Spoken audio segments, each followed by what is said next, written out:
Ano ginawa niyo kay Jimbo? Bahala na nga kayo!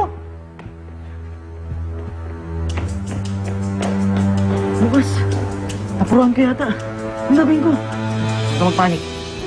Bukatin mo, bukatin mo. Dahil natin sa ospital. Hoy! Ano yan? Ano nangyari dyan? Hoy! Ayos na!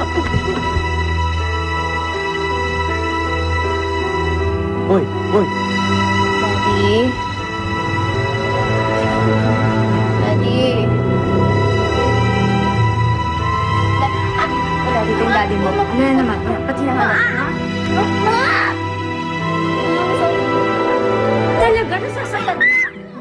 Talagang masasaktan ka sa akin? Kasi yung dahilan kung bakit ka nag-away ng daddy mo kanina. Peste ka talaga! Peste ka talaga! Peste ka talaga! Ano? Ate! Ano? Ano ba? Bitawan mo nga si Cindy? Kaya kasama kayo! Pareho kang dalawa. Mga pulsat kayo sa buhay namin ni Roberto.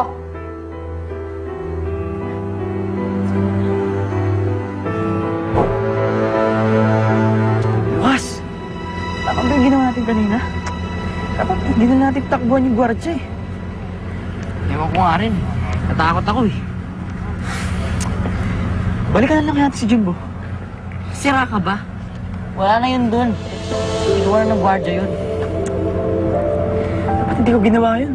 Kasalanan ko to. Sigurado pag nalaman to ni Miss D, papatalsigin ako sa school. Nat, can you answer the phone, please? Mom, I'm busy. Tsaka I'm sure na para sa'yo rin naman yung call na yan, no?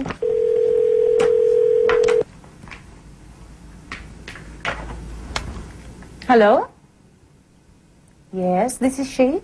Who's this? Oh, guard, napatawag ka. What?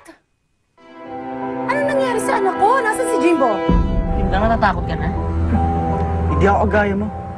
Na kahit saan eskwela ka pwede pumasok. Dahil kayo may pera. Kaya lang ako nakakapasok sa school dahil sa scholarship. Kaya mo ko magpa-call dyan. Dahil hindi ako ikaw. Relax ka lang. Chill. Ano mo magpahinga ka na sa bahay niyo? Magkita tayo bukas sa school. Magkiramdam tayo, okay?